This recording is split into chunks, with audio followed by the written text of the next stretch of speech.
The supernatural world of a psychic, the extraordinary powers of the mind known as psychic abilities are an inherited gift to all of us. The psychic power to some of us is our birthright. Some people more naturally express these abilities than others. Intuition is an ability you already have in use every day. Exercising intuition makes it stronger, and making it a conscious process makes it more accessible. Intuition is not limited by space or time. Intuition does not require that you know anything about the subjects you're inquiring about. It doesn't even require that you understand all the impressions that you receive. This is the beauty of intuition. Some have the ability to harness psychic energy and use it as a tool to know the unknown. But most are comfortable in the known and never journeys off the normal path of the human mind to see what's on the other side. Where does this psychic knowledge that so many criticize come from? Some of us can see it through the eyes of strangers. There is a place where time stands still. It's just before that moment your thoughts, opinions, and imagination take over. Sometimes it's a voice. Sometimes it may be a thought or a vision. Other times it whispers to you in your dreams. Just because you don't believe doesn't make it any less real. And the ones that has these abilities come from many different backgrounds and beliefs. They are known as many things: gypsies, fortune tellers, witches, wizards, sorcerers, soothsayers, palmists, and Christians. Yes, the gift of seeing beyond the veil does not discriminate, nor does it hide. Most children under the age of 5 are frequently visited by spirits, dearly departed loved ones, the family pets that has crossed over the rainbow bridge. Some children are scared of them, but some are fascinated with them. That's until the world takes over and tells them it's a sin or it's all make-believe. Psychics are far from make-believe. Their tool they use is what's more powerful than what you actually want to know. Tarot cards, runes, crystals, balls, pendulums, crystals, spirit boxes, and other magical toys help them. Some calls on their gods and goddesses, even Jesus, to help them have clear seeing and knowing, but actually a gifted atheist has the same gifts as any religious person. Where does this gift come from, and why does some have it and some don't? A psychic is someone who can obtain information about a person, place, or item through their extrasensory perceptions. Clairvoyant, which means clear seeing, can see spirits and images they are shown. Clairaudient, which means clear hearing. You can hear them speaking in thoughts telepathically. You will hear names, nicknames, names of places, and other words. Some spirits will whisper to you, while some will have direct conversations. Clairsent, meaning you can feel or sense emotions, pains, or injuries they had while in their physical body. You can also sense personalities, like if they had a great sense of humor or were stern and serious. Clairvoyant means spirits will occasionally give you a smell that was very symbolic of them. Remote viewing abilities as well, meaning you can physically tune into a person or a place somewhere else on the physical realm. Spirits communicate differently. A medium is one who can communicate with departed spirits. Not all psychics are mediums, but most mediums are psychics. Some are both, and most are neither. It is hard not to judge, but unless you have walked a day in the shoes of a psychic medium, it is best not to judge too harshly. But there is some tell signs that you are in the presence of a fake. Online psychic services exist to answer those questions, but are riddled with fake psychics that offer false promises and baseless predictions that will never manifest. A psychic detective is a person who investigates crimes by using perpetrated paranormal psychic abilities. We have seen an insane amount of fraudulent psychic mediums in missing person cases. They come in, read all the information on social media, then befriend the family of the missing persons and gives them a little sample of their intuitive sight, then start to charge them for the fake universal knowledge. Then they nonchalantly start to guide the family in a direction that has nothing to do with their missing loved one. The family does not know any better and starts to believe they are actually communicating with their loved one when actually the information they are feeding them is coming from what the so-called psychic has read on social media. It's very alarming that money is changing hands and the untruths that is being spoken as if it came out of a hymn book. People put trust and money into fake psychic mediums way too often without checking them out first. Then there are some fake psychics that seem to be very empathetic and show great compassion toward the family, but it's not because they care, it's their money they are wanting. After interviewing several psychic and psychic mediums, there is some key points to consider while in the presence of one of these fraudulent individuals. First thing people need to understand is everyone is born with a sixth sense. It's a survival mechanism that is wired into our DNA. It has nothing to do with a religion or a belief. Yes, sorry to disappoint the Christian faith, but your discernment of spirits is the very same gift all psychic mediums have from all different backgrounds and beliefs. It's a universal knowledge that is much stronger in some people than others.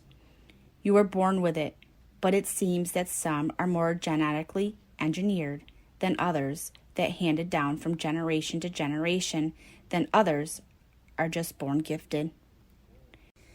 Secondly, just because a self-proclaimed psychic offers classes for psychic training does not mean the teacher is a true psychic. It only means they are very good at convincing people of things they actually know nothing about. If you are a strong psychic, you know it, and things will reveal themselves to you. No two psychics are alike.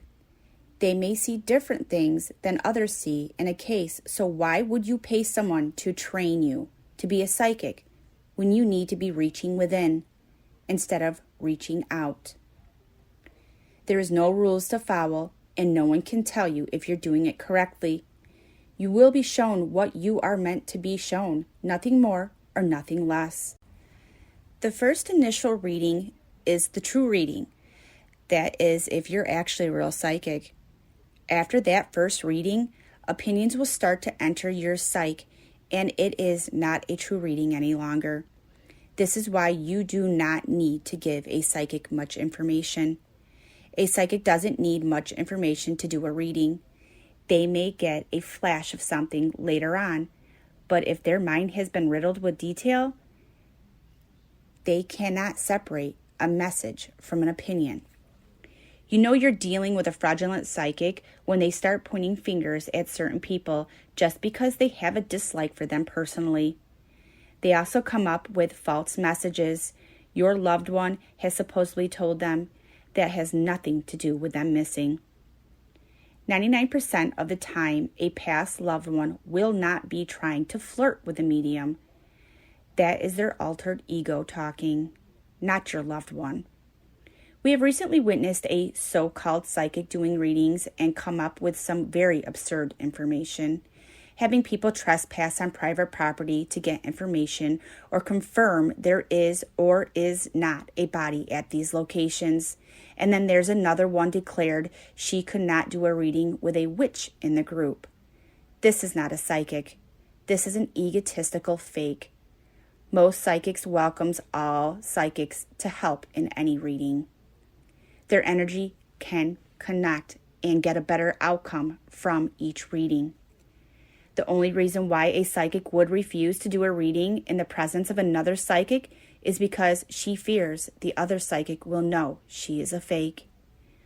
Psychic frauds will often do a reading that leaves you in suspense, prompting you to spend more money to reveal their findings. They might tell you that you're under a curse, but for an additional fee, they can give you the tools to overcome it. They might also make vague assertions like saying that all your troubles stem from your past life. For a premium reading, they can show you how to fix it. If by the end of your psychic session you feel like your questions remain unanswered and that you have to fork over more cash to get those answers, run really fast. We personally do not think a psychic medium should charge a family for helping them to find their loved one. Psychic gifts are free. All it costs a psychic is a little bit of time and energy. But it would be worth it to help answer those hard questions for grieving families and to help give them some closure. The real professional psychics have a real gift. They have your best interest at heart to help guide you through the happiness and grief. A psychic detective is a person who investigates crimes by using perpetrated paranormal psychic abilities. Examples have included postcognition, the paranormal perception of the past; psychometry, information physically gained from objects; telepathy, drowsy clairvoyance, and remote viewing. In murder cases, psychic detectives may perpetrate to be in communication with the spirits of the murder victims. Although there are documented cases where individuals claiming psychic abilities have assisted police in solving crimes, there is considerable skepticism in regards to the general use of psychics under these circumstances. Many police departments around the world have released official statements saying that they do not regard psychics as credible or useful on cases, even though there is remarkable documentation proof that psychics and even astrologists have found so many people living and deceased, but yet are criticized for doing what they were born to do, and that is to help people. These critics are using people without gifts or live under a strict religious law. Here are a few documented instances of psychics and psychic mediums doing what they are naturally born to do. In August 2010, an elder in which was psychic claimed to have seen the location of a missing child, Keisha Abrams, in her dream. The missing child's disappearance was being investigated by the police. She took them to a location where a dead body was found. However, it was of an adult woman and not the body of the child, but a body nevertheless. In 2001, the body of Thomas Braun was located by the clairvoyant in Western Austria. Police had initially been unable to find the body. The family of Braun had been told to contact the gifted psychic who lived in Perth. The Braun family had requested police to do a search based on the psychic's directions, but they had not assisted. The psychic went to Alice Springs in the Northern Territory, which was 3,600 kilometers away from her home in Perth. She took the family members directly to Braun's remains, a spot high on a ridge west of the town, some 20 kilometers out. The remains were not immediately identifiable. Police later confirmed the remains to be his using DNA testing. John D. Mars was a happily married 30-year-old New York City banker with 2 young children when he boarded his evening commuter train to Nutley, New Jersey on December 20th, 1974. But when the train stopped in Nutley, DeMars was not aboard.